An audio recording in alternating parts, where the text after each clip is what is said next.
ദേശീയപാത നിർമ്മാണത്തിന്റെ പേരിൽ ചേറ്റുവ പുഴയിൽ നിന്നും അനിയന്ത്രിതമായ രീതിയിൽ നടത്തുന്ന മണലെടുപ്പ് ഗുരുതരമായ പാരിസ്ഥിതിക ആഘാതം സൃഷ്ടിക്കുന്നു.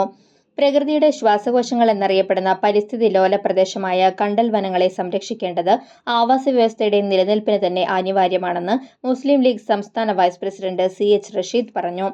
കർശന വ്യവസ്ഥകളോടെ സംരക്ഷിച്ചു പോരുന്ന കണ്ടൽക്കാടുകൾ നിയമവിരുദ്ധമായി നശിപ്പിച്ചുകൊണ്ടാണ് മണലൂറ്റൽ നടക്കുന്നത്.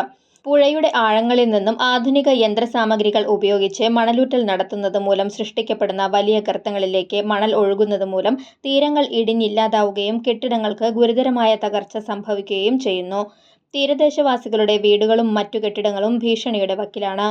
3 ഭാഗവും ഉപ്പുവെള്ളത്താൽ ചുറ്റപ്പെട്ട് കിടക്കുന്ന ഒരുമനിയൂർ, ഏങ്ങണ്ടിയൂർ പഞ്ചായത്തുകളിലെ അവശേഷിക്കുന്ന ശുദ്ധജല സ്രോതസ്സുകൾ കൂടി ഇതോടെ ഇല്ലാതാവുകയാണ്. ശുദ്ധജല ദൗർലഭ്യം നേരിട്ടുകൊണ്ടിരിക്കുന്ന ഈ മേഖലയിൽ ഇത് ഗുരുതരമായ പ്രതിസന്ധിയാകും.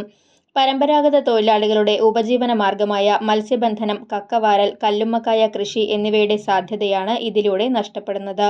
ദേശീയപാത നിർമ്മാണത്തിന്റെ മറവിൽ സർക്കാരിന്റെ നിലവിലുള്ള നിയമങ്ങളെ ലംഘിച്ച് ആയിരക്കണക്കിന് ലോഡ് മണലാണ് മാഫിയ സംഘങ്ങൾ മറ്റ് ആവശ്യങ്ങൾക്കായി രാത്രി സമയങ്ങളിൽ കടത്തിക്കൊണ്ടിരിക്കുന്നത്.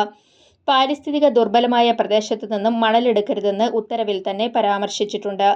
ദേശീയപാത കരാറുകാർക്ക് സൗജന്യമായി പുഴമണൽ നൽകാൻ അനുമതി നൽകിയതിലൂടെ ഭരണകൂടത്തിന്റെ ഒത്താശയോടെ കോടിക്കണക്കിന് രൂപയുടെ അഴിമതിയാണ് ഇടതുപക്ഷ സർക്കാർ നടത്തിയിരിക്കുന്നത്.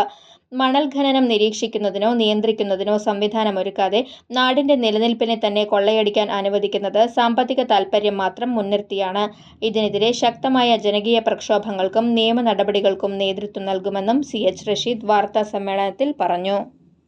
ഏപ്രിൽ മാസം ഇറങ്ങി മണലെടുക്കാനുള്ള സർക്കാരിൻ്റെ ഉത്തരവിൽ തന്നെ പറയുന്നത് എക്കോളജിക്കൽ ഫ്രിജൈലായിട്ടുള്ള പ്രദേശങ്ങൾ, പാരിസ്ഥിതിക ലോല പ്രദേശങ്ങളിൽ നിന്ന് മണലെടുക്കാൻ പാടില്ല എന്ന് ഈ ഉത്തരവിൽ തന്നെ ഇതിൻ്റെ 6ാം കണ്ടീഷനായി പറയുന്നുണ്ട്.